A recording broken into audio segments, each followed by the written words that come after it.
Dave Anthony. This is Fox News.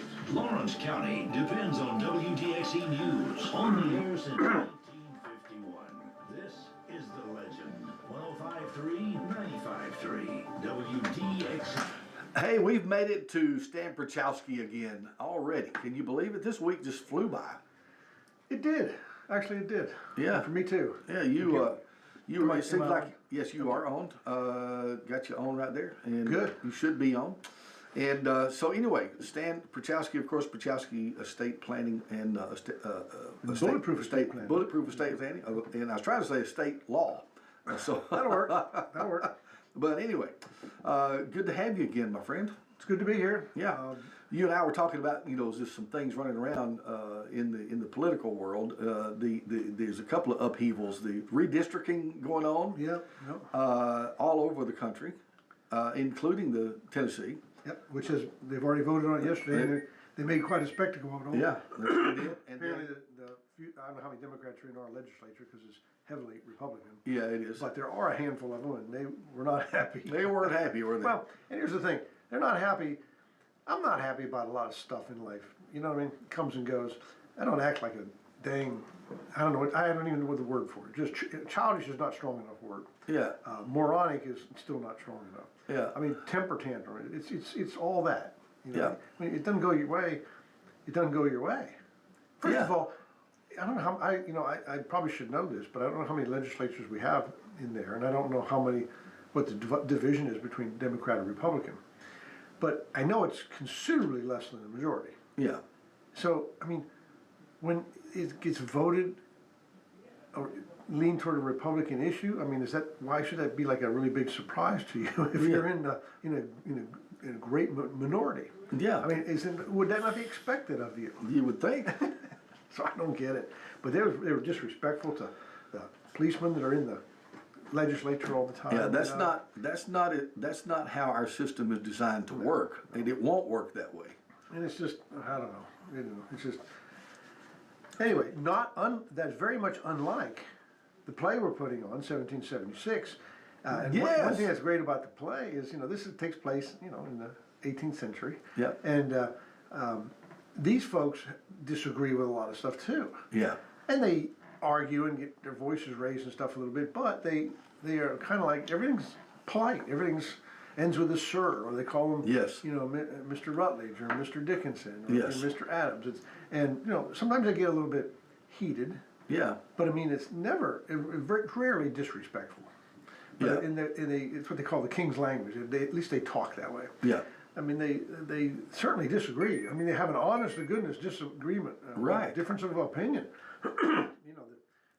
Especially the southern colonies versus the northern colonies, because we didn't know what kind of government we wanted here at the time. But each state thought they were just going to govern themselves for a while. Yeah. We had no federal government until we wrote the Constitution, which was 11 years after we wrote the Declaration in 1787. Yeah. So anyway, it's a great show. This is the last weekend for it. Yeah. We got tonight at 7, which Friday night at 7, Saturday at 7, and Sunday at 2 p.m. matinee. I'm pretty much sure my wife told me on the way out that Saturday is almost completely sold out. Tonight, not Saturday, tonight. So, but still have some room on Saturday and Sunday matinee. It's been a popular show. Yeah. Which is good. It's been a lot of work. And I accomplished my goal. I brought this up last week that I've been on stage before. Yeah. I've been with the theater for many years. Yeah. And I've done this show and some other shows where you have to wear a wig. Yeah. And I just hate it. And here's why. Here's why I hate it. First of all, it's uncomfortable. Yeah. 2, I think the wigs are made out of some kind of yak hair or something. Yeah. I mean, it gets down and gets your mouth, and it's just you reach up and feel it. It doesn't even feel like hair. Yeah, it's weird. Something like that. They're hot. And they don't look. I mean, the girls and the makeup people put them on, and they mess with them, and they make them look as good as they can. But you look in the mirror, and it just always looks like a wig. Yeah, yeah. So I don't like doing it. So my goal was about 2 months ago, or maybe more. I'm just let my hair grow, and my goal was to get an. I'm not going to have a ponytail like they had in those days. The guys had long ponytails, and they tied it up in the back. And I wasn't going to get that, but I thought if I could get enough of a ponytail, an inch or 2 inch of a ponytail, a small one, you put a rubber band on it, and then you can get these ponytail. An It's like a extension. wig, but it's a pony. It's just a ponytail. Yeah. And has a big clamp in it that is inside the hair, and you can. Right. But it's got to have something to grab a hold of. So anyway, I accomplished that goal because my wife, she says it's kind of tight, but she gets a rubber band on there, and it'll probably have about, I don't know, inch and 2 inch of a Yeah. ponytail. And then she can put that clamp on there, and it actually looks pretty good. Yeah. Actually, I mean, it looks pretty real. You may want to keep that. I look. might want to keep going. But I don't know. I'm not reliving the 60s, although I've had fun doing so. Yeah. That wasn't the reason for it. But another thing that's, what else was I going to say about that? I know what it was. The thing that was depressing about it was when I went to order it, it's like I paid like $15 for this ponytail. And what was disappointing, there was like 30 different colors of hair to pick from. Oh yeah. The one I had to get was salt and pepper. Oh, you had to get that come one. on. Although the worst one was silver, which was all white. And I at least have some semblance of color left in my hair. But Yeah. But But anyway, it worked pretty good. But it's a good show, and we'll bring it up again at the end of the hour. But if you haven't got tickets, you need to get them. So you haven't started coloring your hair yet? No, I'm going with the color I got. I just made they actually added a little bit of stuff to the little ponytail to make it match better. Oh, okay. Cause a little more stripe, a little more color mix. But Yeah. anyway, some of the folks a lot of the other folks are wearing wigs, and some of the guys in there even shaved off their beards. A couple just weren't interested in that part, but most of the folks in those days were. They didn't wear beards were much. clean shaven. Yeah. But it's when you can't certainly require them to do that. If you're in Broadway and you're paying people, maybe you can. But Right. Not in community theater. It doesn't add or take away from the show. Sure. So it was a great show. It's got a lot. There's a lot in it. A lot of lines. There's it's a musical, of course, and there's a lot. There's an element of comedy. Yeah. There's an element of serious as a heart attack stuff. And then there's everything in between, and you get to know these people, and they were real people. I mean, they had lives, they had they had wives, they had families, they had what they when we did this, it had never been done before. So there's no rule book on how to declare independence from the empire that spawned you. Yeah. And what we're doing is we're saying that the United States just said in the letter, which was the Declaration of Independence, told King George, you know what? Kind of tired of the way you do things, and you're kind of being oppressive. So we're going to just quit.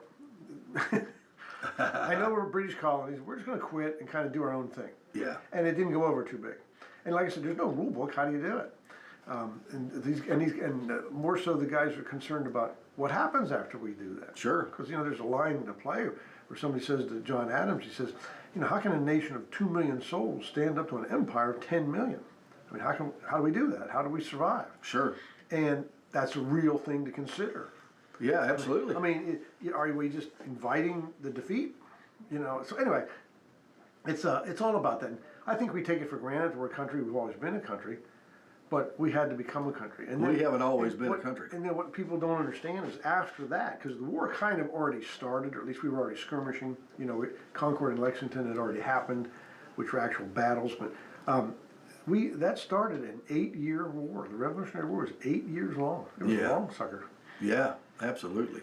And we finally, we finally prevailed, and then after that we wrote the Constitution, and that actually created our 3 branches of a federal government. And then some of the documentation that gave the individual states, they're basically separate for their independent endeavors and stuff, but they're kind of united for their mutual protection. And so it's a great show.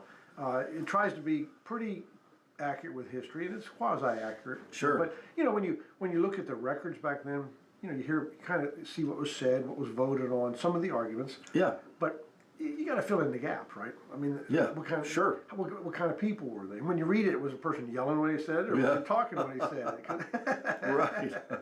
So the writers of the play, they just kind of fill in the gap, but it's a reasonable assumption that they're just regular people, and they have the same concerns of regular people. They eat, they come to Congress. They want to go home from time to time, because back then you didn't get compensated for being in Congress. It was a public service. Yeah. So anyway, it's the Second Continental Congress, and they're how they get around to writing the independence. Like I said a couple times, what is true to the historical doing is the Declaration. We all know the Declaration got signed, because here we are, right? But it got signed just barely. It just barely got through. It wasn't It wasn't just a Kinda like smooth process. Kind of like the way things are today. Yeah. You know, I was watching, watch that, and they're arguing about stuff, right?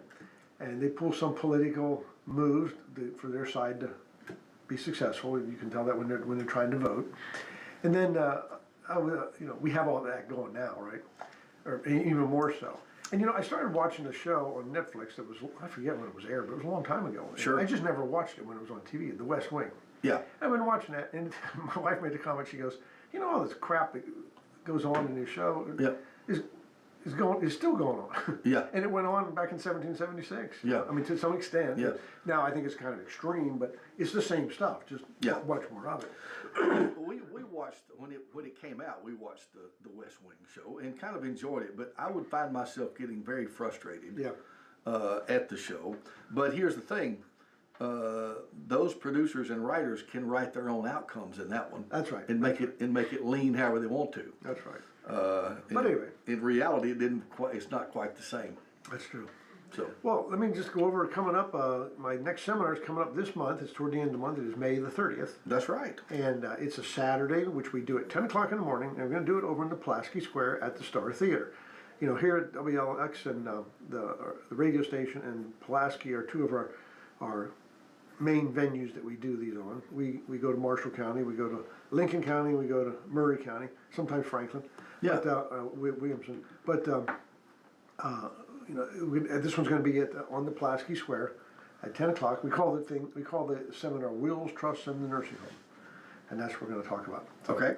I want to talk about something it has to do with estate planning. Actually, it has to do with a lot of law, but I'm going to talk about just about estate planning. There's something that's come up that I think is interesting, and I just want to make people understand where my position is on it, and that is artificial intelligence in the legal field. I get emails every day, and have been for probably 2 years, about things like, are your calls being answered? You can get your calls answered 24/7, and you can get AI to actually talk to them, and whatever, and talk Right. to people and bring them in as customers and stuff like that. I never was really interested, but I know last year I went to a estate planning symposium, and there was some stuff on AI there, and I was kind of looking at it and playing with it and listening to some presentations on it. And I come to the conclusion that AI is coming whether I want it to or not. That is true. And so I'm thinking, I guess I better have some understanding of it and see what can it do for me as a law practice. Sure. But what has happened here over the last year, there's been several, I'm going to say maybe a dozen or more cases that have gone to the courts that were about AI. And there's one that just came out recently that I can hardly believe anybody would have done this. Any attorney would do this, but apparently it's happening a lot. And I want to make people aware of it, because you may not know that the attorneys are doing that. It's something I think needs to be brought up. This case was out of Pennsylvania, and it was a trust litigation. So it was trust, but then some people were suing for the trust, or suing that somebody didn't have the authority to do what they did in distributing property, right? Sure. And so what it was about was not really important. What happened was the petition that was filed. In a civil law, you file a complaint. Yep. It's not a petition; it's a complaint. Alleges the wrongdoing. Okay. And then they file an answer which responds to those. Okay, that's the first response of pleadings that come out. Yeah. Well, the complaint was pretty long and pretty involved. Had a lot of citations in it. Which, when you claim something's been done wrong, or you claim that you're entitled to something, you don't just say it. You have to say it and base in law why you're entitled to it. Yeah. And usually, why you're entitled to it, we cite court cases that made rulings that this is something that if you're in this position you get, or if you're in this position you don't get. Okay, and you cite these cases. So there was quite a few of them in this complaint that was filed. And when they filed it on the other side had a lot of difficulty. They would go to these citations to read what because you're exposed in civil law. Everything's on the table. You can't hide anything. And so you have to tell them what you're relying on, the law and the court precedents or the court decisions you're relying on. Sure. So the other side's looking up these things, and they weren't finding them, or they're going down rabbit holes, or going to places where that wasn't even the case. It was about that.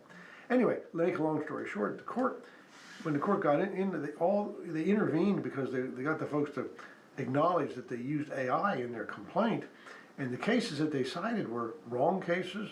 A couple of them were right, but most of them were wrong, or led you down a rabbit hole that was not had anything to do with what you were citing the case for, or completely flat out didn't say what it said. Okay. Okay. Usually say, I'm entitled to this because in such and such a case, the court said this, and you give a quote. Yeah. Okay. Well, at the end of the day, the court dismissed the complaint and made the plaintiffs pay the respondents fees because they spent many hours tracing after these citations that were not right. Oh, wow. And you can't do that to your opponent. You can't just make them eat up time for no reason. Yeah. And anyway, but as I looked further into it, there's been a lot of cases like that. And actually we had my Tennessee forum, I run the Tennessee Forum for Estate Planners once a month. That was yesterday, the first month, Thursday of the month. Okay. And I had a guest speaker on there about this AI in the estate planning field. And apparently in some states, several states, like Florida, and I know Florida for sure, are coming up with, when you file a petition or file a complaint, you have to fill out this form for the court where you have to acknowledge that you either used AI or you didn't use AI. And so what I'm thinking that means is if you say you didn't use AI and you find out that you did, you might be in trouble because now you're fraud on the court because it's the court asking that question. Sure. Or if you say you did use AI, I'm not sure, they may scrutinize it more or something. Sure. But here's the thing, if I file, here's where they're going, let me just cut to the chase. If you file a complaint, and in there is a citation and it's wrong, and you got AI, you are not gonna get anywhere if you say, hey, wait a minute, I used AI and it was wrong, so it's not my fault. If you file something, you have to stand behind your legal work. Okay. That's always been the case. And the courts are going to say, and they're kind of saying it now, AI's not changing that. If you file a complaint, we're holding you liable for everything in it. Yeah. So you darn sure better proofread it, because it's not a defense to say, hey, I did AI, I got the wrong one, so don't look at me. Right. And so, I think that's the way it should be. Now, when I do estate planning and my trust and my wills and stuff, we do a lot of drafting. Okay. And I do all my own drafting. And so I stand behind every word in my trust. And my trusts are relatively lengthy. Okay. 60-some pages. And it have to be. But I stand behind every word in there because I've written it. I've proofed it many times. And sometimes I make modifications to it here every once in a great while. But and when somebody comes to me, and each trust I write is kind of unique for the dynamics of that particular family. And so I stand behind every word in there. And if I'm going to stand behind every word in there, I make sure I comb through it and make sure it's the way I want it to be. Yeah. Here's the extent I use AI. Every now and then there'll be a question. Maybe you just don't know where to start. Yeah.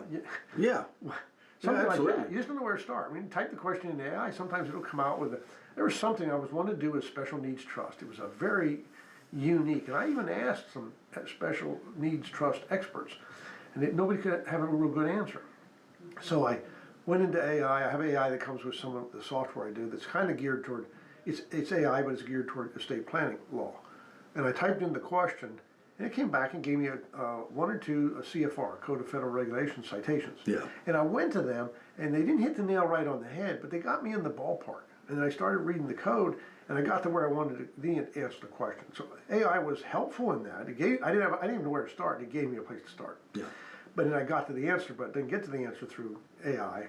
I got through it by actually looking at it and following it, which is what I would have done if AI never existed. I would eventually find it and stuff like that. No. Sure.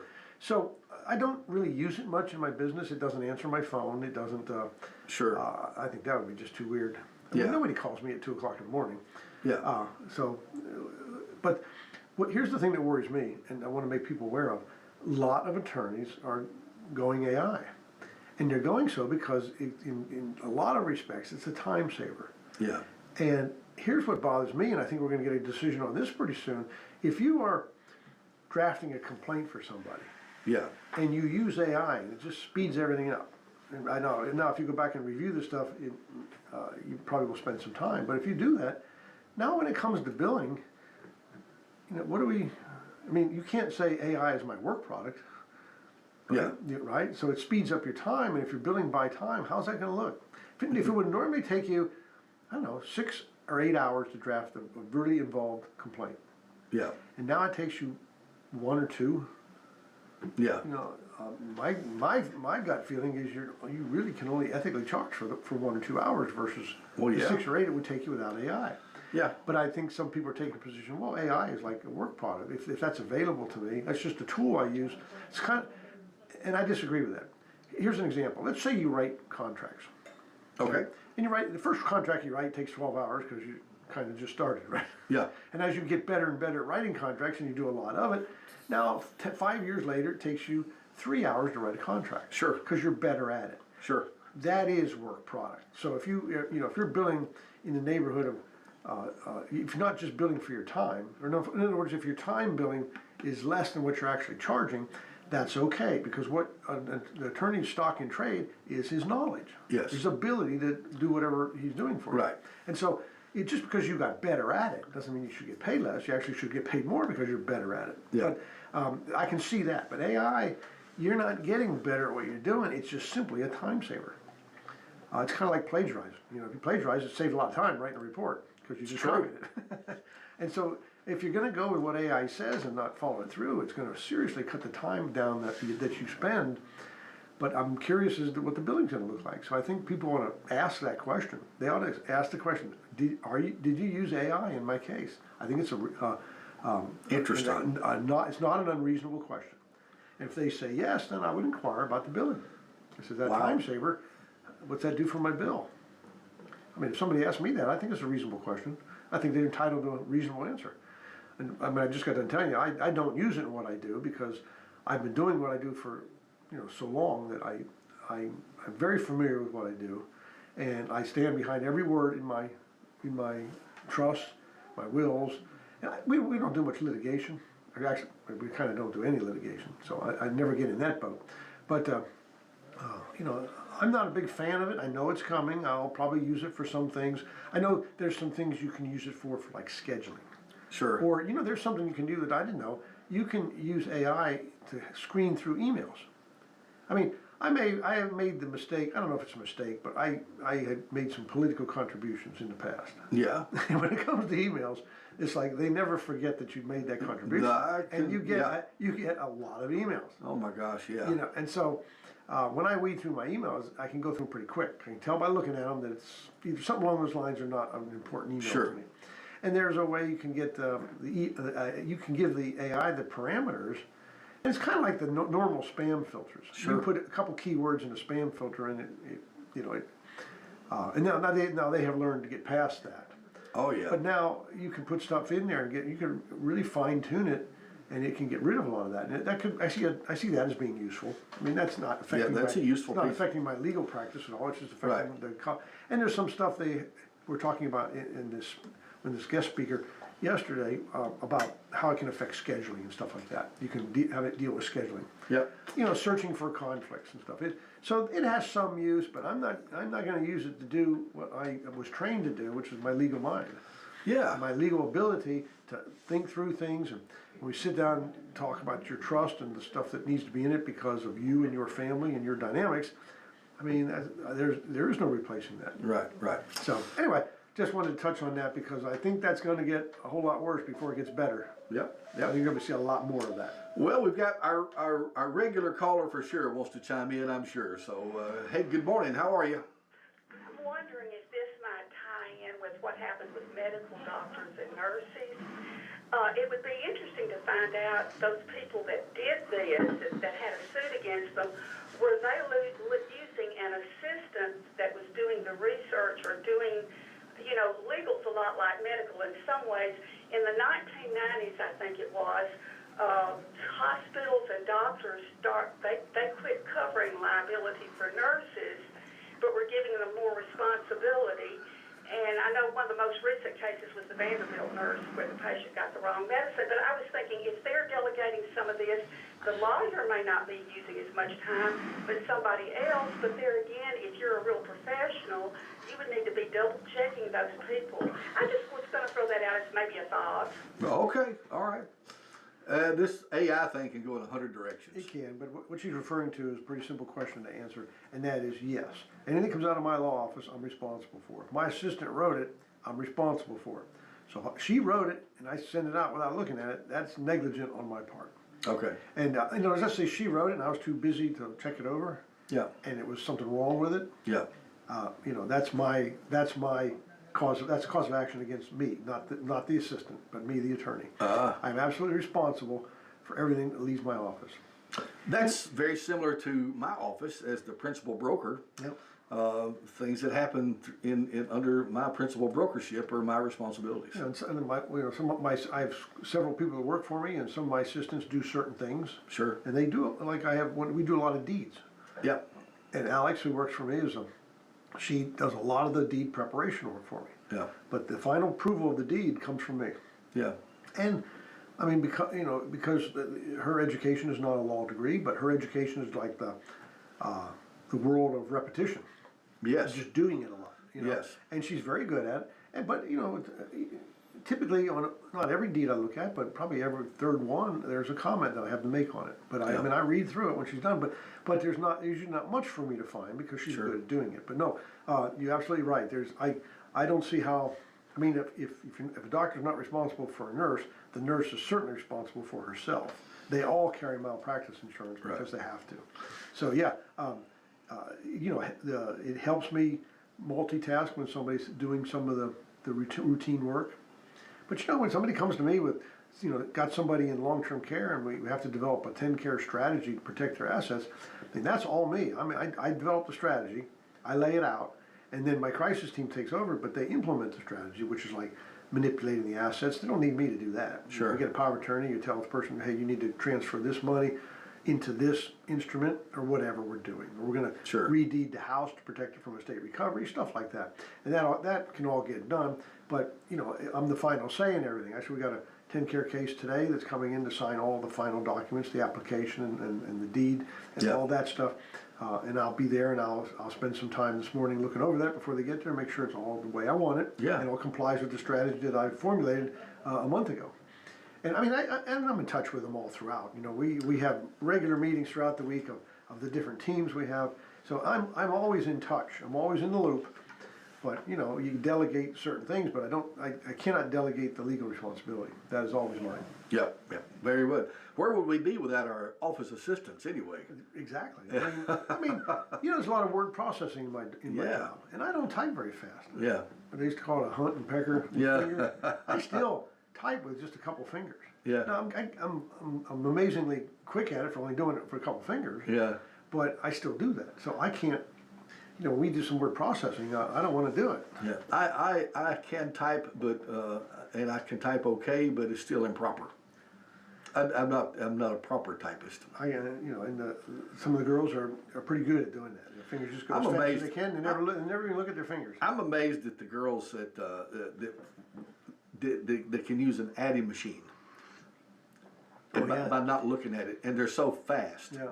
They're just, that hand is over and there. those aren't electrical buttons; those are mechanical buttons. Yeah, I mean those. I'm just like, what in the So I mean, world? when you hit those buttons, you got to push on them, kind of like an old typewriter. It doesn't just. It's not like. Yeah, my mother was at a teller at the bank, and you know, and she could flip those checks and you know, and do all that. Yeah, that's another thing. When you take a stack of checks to the bank, they stick them in a cart and a reader that spins them through. Yeah. And it reads everything on there. It reads everything on it. Yeah, yeah. And everything on there is like everybody's handwriting. Yeah. Some people write real nice, and some people's handwriting just darn right sucks, or is it illegible? I resemble that remark. And it picks it up. And it picks it up. I represent that. I do too. That's a classic line that will never not be funny. I laugh at that every time I hear it. I can just see Curly going, I represent that. I represent that.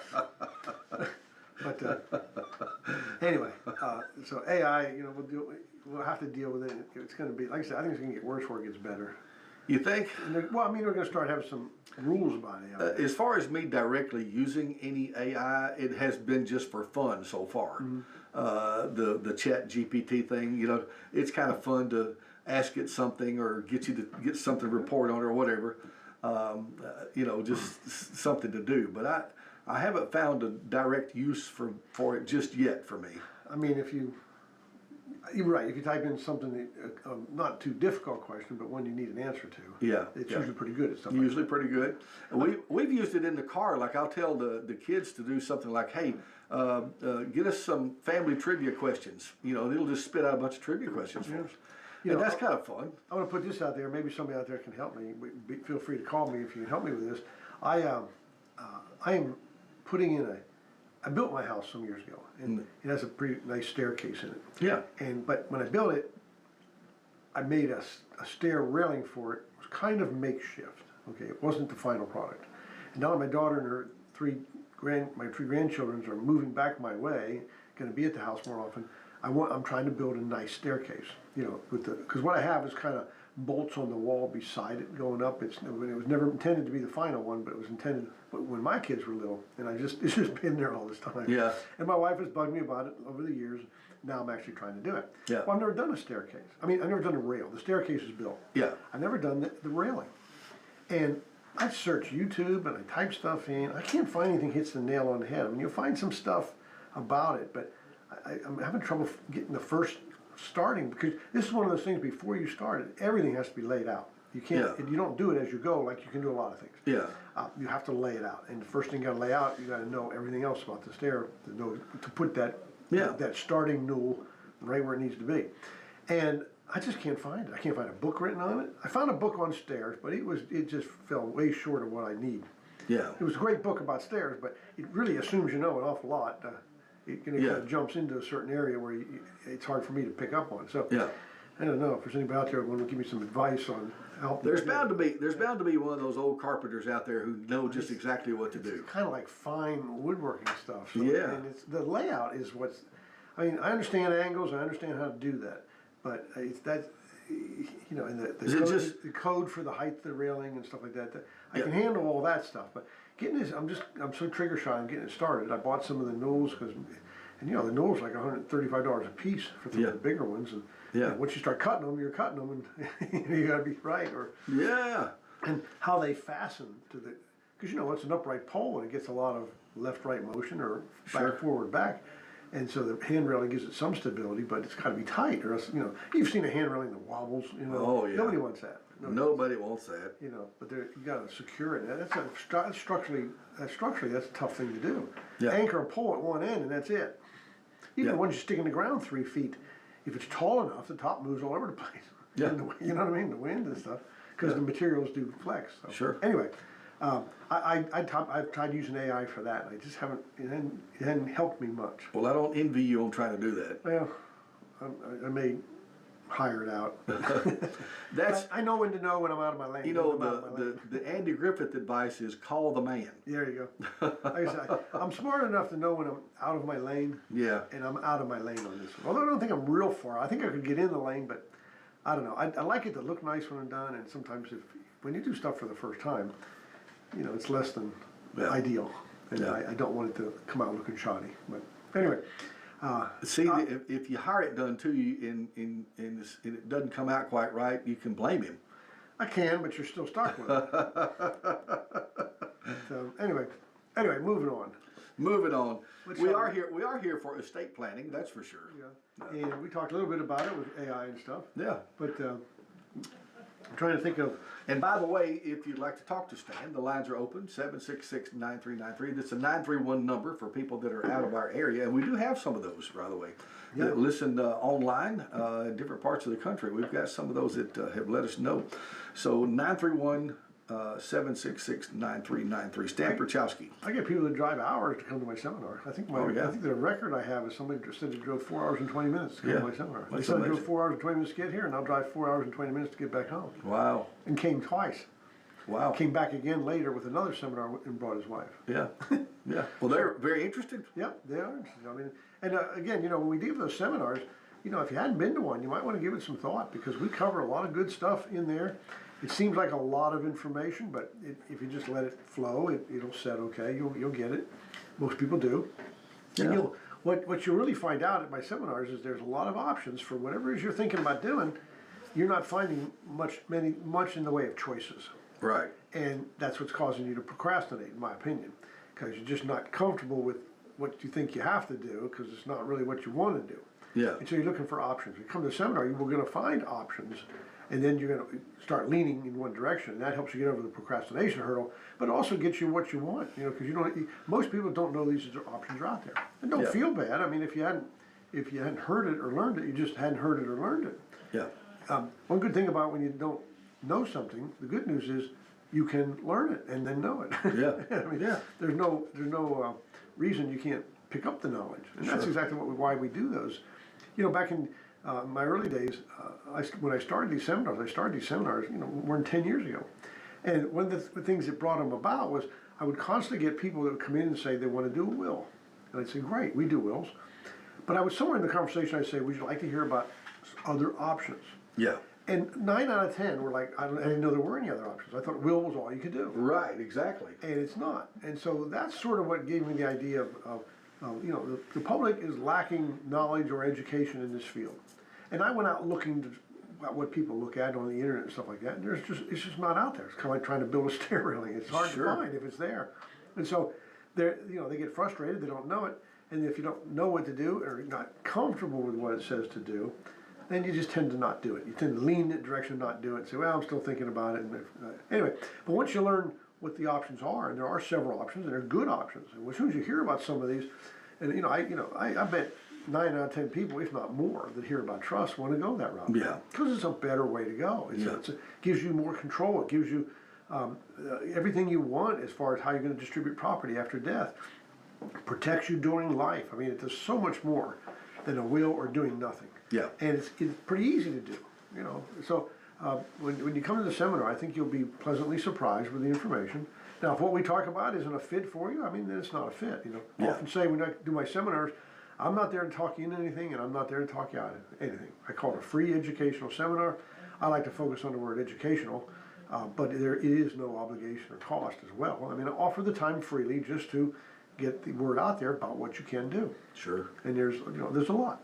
When it comes to estate planning, you got options. You got a lot of options. You just might not have heard most of them. Sure. So, and especially along the long-term care eligibility standpoint, that is real misinformation out there.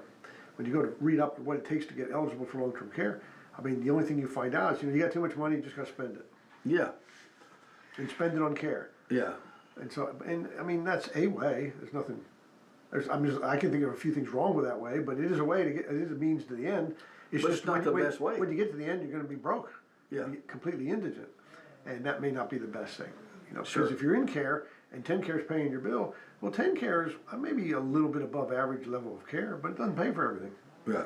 If you have a loved one in care and you exhaust all their resources, and 10 care is paying the bill, but let's just say this person is like me and probably would need a private room. Yeah. Okay. 10 care doesn't pay for a private room; they pay for semi-private room. Yeah. But you can get a private room, but you have to pony up additional money to get it. Yeah. It's a couple, $300, $400, $500 a month more to get a private room. Yeah. Now, if you're indigent, that money can't come from the patient because they haven't gotten it. Right. So it needs to come from the family. Right? Yeah. Now, if you can protect the assets that you own, then the patient's money can pay for that. And it's going to last a long, long time because now they're eligible for 10 care. 10 care is paying the lion's share of the bill. And now, if any of that person's money has to be used for anything, it's just used to pay for amenities like a private room, or glasses that break and they don't pay to fix glasses, or Yeah. hire somebody to come in and read to them, or audiobooks and stuff like Sure. that. I mean, those amenities, the money's going to go a long, long way because it's not $10,000 a month for that. It's maybe a couple of hundred. Right. And so we'll still save a majority of the property, but you also have that property to enhance the person's quality of life while they're there. Yes. Because Yeah. there's ways to do that. So, I mean, and those are the things you don't find looking for, but they exist and they work because we do it every day. We do it every day, and we're successful at it, and it shocks people. I have a case not too long ago that mom has a house. She's got quite a few different bank accounts. All sum total, it's not. I mean, it's a reasonable size estate. It's not Sure. a mega estate or anything like that, but it's pretty good savings in life. Yeah. And they were just, they've been approached by the facility because she's in this Medicare window, that's going to stop at some point. And they've approached them and they told them the bill was like, $345 a day, which is a little over $10,000 a month. And she just came to me, and I talked to her and I said, you know what? We have some special exceptions in this case that don't exist in most cases, but they fit on this one. And this gal's single, which is usually a limiting thing for us. Sure. Because you don't have all the spousal impoverishment rules. And they were single, but because of a special exception, we're able to save 100% of it. Oh, wow. 100, every single dollar that we can save because of this exception. And so and she even said, she was there with some family members, and she even said, I'm not sure I quite understand it, but I'm just amazed that can be done. Which when somebody says that, I think I sense a little like disbelief or something. Sure. Or too good to be true, maybe. Sure. Something like that. And so we talked about that, and I explained exactly what we're going to do and how we're going to do it. And if they want to see the rule that allows us to do it, I'll show them that. But I mean, I've convinced them, and we're doing it, and we've already done that case and transferred all the assets and protected everything, filed the application. Now we're just waiting to hear something because that was a relatively recent case. So there's a lot of options when it comes to stuff like that. And that TennCare, not everybody ends up in long-term care. Like, if somebody says, well, I get old and go into long-term care, well, everybody gets old and dies, but not everybody gets old and goes into long-term care before they die. Right. I mean, so dying's a when, but long-term care is an if. But it's a big if, and because if you look at statistics that say 70% of people 65 years and older will enter some form of long-term care. Right. Which is either a nursing home, assisted living, or home and community-based systems. But it's some level of home care. The levels are just how much care you need. Sure. And but some form of it. And then the other statistic that I think is very sobering is 7 out of 10 people that do go into nursing homes become impoverished within 1 year. Wow. At that cost. I mean, how would they not? I mean, average person has a finite number of resources. Sure. I mean, if you're independently wealthy and there's no end to the water in the well, then stay home and hire super great people to come in and take care of you 24/7. And you can afford it. Right. Right. But most people are not in that right. boat. I don't get estates like that.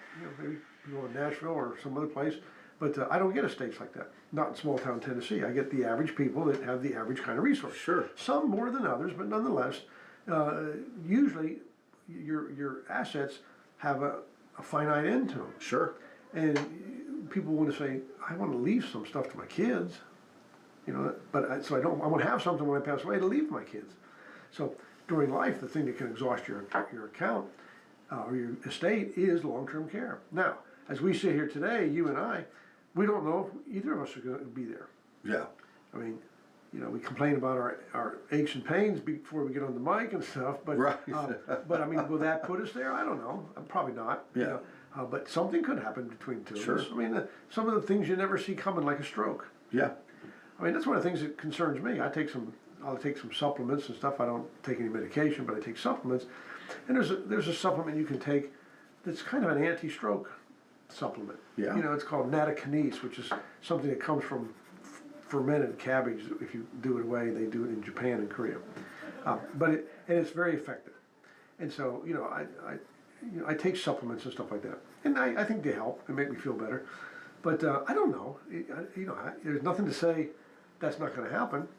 Or an accident. Or just something out of the blue. Stuff happens. Something Yeah. definitely happens. So the position most people find themselves in is like, if something like that happens to me, Sure. I want my resources and my wealth to be in a format that at least that would minimize that impact. Right. If it's going to be $10,000 a month, and that's what it is now, just went up a little bit in January, so it's a little more than that. But by in a couple of years, it's going to be more. Yeah. And so if that happens, that is so catastrophically expensive. I've got to be positioned to lessen the blow of that, because that's a heavy blow to my finances. And so that's the position most people are in. That are when people are already in the nursing home, that's a whole different story. That's what we call crisis planning, and they're already there. So we're not trying to adjust their assets so that if they go, they're in good shape. That's the asset protection trust that you should do in advance. Yeah. And if you call me and say, hey, Aunt Gertrude's already in the care, the trust is not the answer, because it needs those years to mature. So we need to do other things. We need to use the crisis tools to save everything, and we do. But most people feel like, hey, if something does happen to me or my wife or me and my spouse, then I want to be prepared for that, because it's going to be a very expensive endeavor. Yeah. And so, but you're in your retirement years, looking forward to having some money and doing stuff, and something like that comes along and literally wipes you out. And now you're living off your income, or whatever that is, but your means have been seriously reduced. Yeah. And, you don't want that to happen. And if it doesn't happen, well, it's kind of like insurance. If you don't do it, you just, all that protection was for nothing. Yeah. If you never end up in a nursing home, well, I put it in trust and protected it. But, at least a trust is a one and done thing, where insurance is every year. Yeah. I had a quick question. I was just, for some reason, I can see the wheels turning. I thought of this. I mean, it's kind of maybe a dumb question. I don't know, but No such thing. But if you've depleted your assets, and as far as income or assets, you qualify. Okay. You're in that qualified state.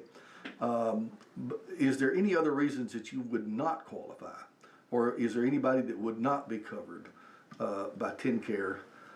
And I don't know if I'm asking the question. I right. got you. The answer, it's possible, and here's the answer. To get eligible for TennCare, there's 5 eligibility criteria. Yeah. I often talk about 2 of them all the time. I talk about a third one some of the time, and I hardly ever talk about the first 2. Yeah. So, what you need to be qualified, first thing out of the gate, got to be a United States citizen. United States Now, citizens. Okay. a lot of people get care that aren't and shouldn't. You've heard me rag on that. Yeah. But they need to enforce that more.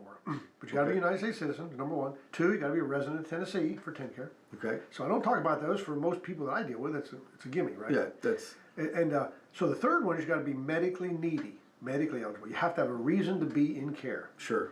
You can't just say, listen, I'm going to check into a nursing home so I can play Parcheesi with the guys. Sure. Sure. You got to have a reason to be there. Sure. In other words, and the translation of that is you require help with at least 2 or 4 of the activities of daily living. Sure. So you need this help. So that's one. Now the other 2 things, what you said, income eligible Right. or resource eligible. Now, Yeah. don't confuse the 2, because income Right. is income. Resources are the things that you own. Your house, your money in the bank, your investment accounts, stuff like that. Right. Income is your Social Security or your pension or that kind of thing. Something Right. that comes in every month that you use to live off. Right. So, so you can fail on those first 3.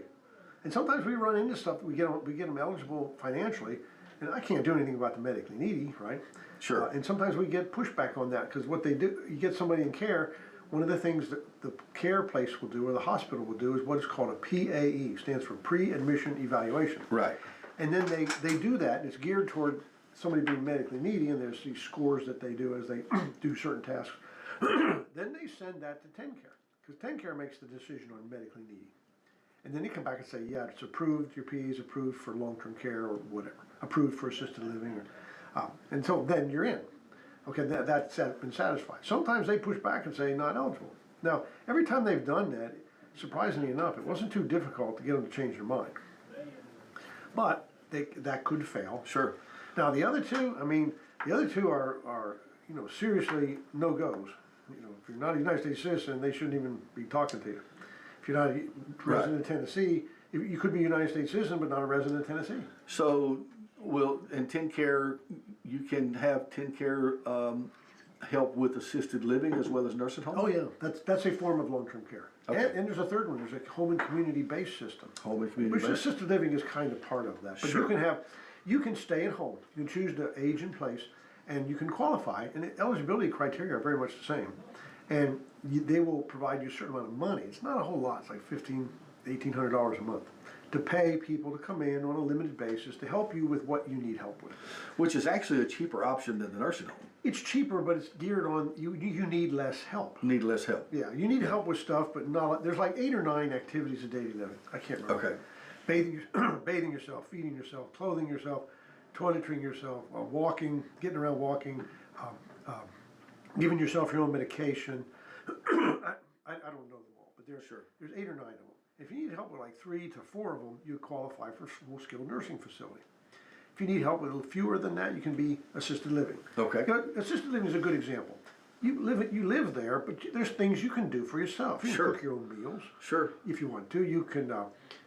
But there's some things you need help with. Right. Okay, and but you're more independent than nursing home. Nursing home, you need a fair amount of help every day. Right. Assisted living, you need some help every day. Home and community based, you need less help. Yes. And so And so there's categories within TennCare to help. we don't do a lot of the home and community based because that's not too hard to do for yourself. Sure. But and usually all of those, at least those last 2, always they progress into the next level of care. Are the qualifications income-wise and resource-wise is the same? Yes, yes. Okay, Now, assisted living is billed just a little bit different, Okay. but it's still the $2,000 of assets. And Sure. But the income is not too much of a factor because on assisted living, it's like the patient is always responsible for the room and board of the place. yeah, But TennCare will pay the medical end of it. the medical end, Yeah. okay. And the room and board is usually federally capped, and right now it's capped at $2,846 a month. Okay, And so they literally can't charge more than that under federal law. interesting. So if your income's below that, We've probably covered that in the past, but I'd kind of forgotten well, that. if your income's below the 2846, then you've got to supplement it somehow. Yeah, Because they won't pay for that, and they don't have to take you if you can't pay the room and board. yeah, okay. You know, a lot of people are under the impression that, hey, if I can't pay for it, if I go to nursing home, and I can't pay it, they have to still take care of me. The answer to that is no. I mean, they're a business, right? Right, If you come to them and say, hey, I need to be here, they say, well, we charge $335 a day, and you say, I can't afford that. They don't have to take you if you can't pay. true. Somebody comes into your real estate and says, listen, I want to sell this house, but I want 0 percentage points. I can't afford to pay the realtor their fee. You say, you know what? There's a couple other real estate people down the street. Why don't you go talk to them and see if they'll do it for you? Yeah. I run a business, and I can't stay in business if I do things at no cost. Yeah. I'm in the same boat. Well, you can't, no business can Yeah, survive and so if they don't make it's- money, So so. it's not, I mean, TennCare is a government program, but it's the nursing homes are individual businesses that take care of people, Sure. and they're funded by TennCare. The cost of these people gets paid by them. Right. But they don't have to take you if you can't pay. Now, once you're in the TennCare system, they can't kick you out. Yeah, But because TennCare's paying the bill, stuff like that. But I mean, there's rules that apply to that. yeah. So is the clock fast or slow today? It's looking like it's coming right up. We have about 2 minutes. Looks like your clock is just now going to 8:56, which says 4. Yeah, It's okay, so we'll figure. We got a couple of minutes. We got a couple of minutes. I don't want to get caught in the middle of something with 10 seconds left to go. We got a full couple of minutes here left. My official clock is 8:57:42. Okay. So, Well, let me talk about what's coming up. We got the Yes. seminar coming up. We do them every other month. So we're going to do this one in May. The next one will be in July, and I'll look for next Friday or so and figure out what that one is. That'll be 2 months out after this one coming up. The next one coming up is May the 30th, which is Saturday. Okay. Right at the end of May. Some 3 weeks from now, right? And so it's going to be Saturday. We do Saturday seminars at 10 o'clock in the morning. We call it Wills, Trusts, in the Nursing Home. And that is, we do that at, this one's going to be at the Star Theater, right on the square in Pulaski. The physical address is 105 North 1st Street, Pulaski, Tennessee. If you make it to the square, you'll find the theater. So, now, if you want to talk to me about anything at my law practice, give us a call at Pierchoski Estate Law, Pierchoski Elder Law at 931-363-7222. Or you can go to my website. It's easy to get to. It's estateplanstand.com. Got a lot of stuff there. You can reach out, ask me a question by email, and we will answer all your questions. So if you want to come to the seminar or want to talk about anything, estate planning, asset protection trust, or eligibility for TennCare, that is what we do. Give us a holler. We'll be glad to talk to you and bring you up to speed on what we can do. And we can usually do a lot. you can do a lot. I know from personal experience with our father-in-law, my father-in-law, Teresa's dad, that we went through this, and you helped us save quite a few assets. Well, and if I remember right, he was single, and that imposes some limitations. Yep. Because when you have a spouse, that's a lot of other things you can do with that. So, Yep. according to your clock and my subtracting the 2 minutes that your clock says, we should got be 30 close. seconds. Okay, I figure we should be pretty close. 30 seconds. Yeah. So anyway, Yeah. again, we're here every Friday morning from 8 to 9 on Bulletproof Estate Planning. It's designed to be an interactive show. If you have questions, feel free to call. If you think of anything during the week, write it down and call in. And I'm more than happy to address your concern, or if you just want to share an experience, Yeah. that's okay too. Good Lord willing, we'll be back next Friday with Stan as always. We've got kind of a marrying thing here on Wednesdays. We've got a financial planner coming in now, so the financial planning okay. end, and then so people want to do that end, and then the estate planning would marry into that pretty well. I'm going to be out a week in May. I'll talk to you about it next week. Okay. The week of the 18th, whatever makes Friday the 21st or something. Okay. No, 22nd. Sounds good. Okay. All right. Till next time, buddy. Always a pleasure. All right. See you next time.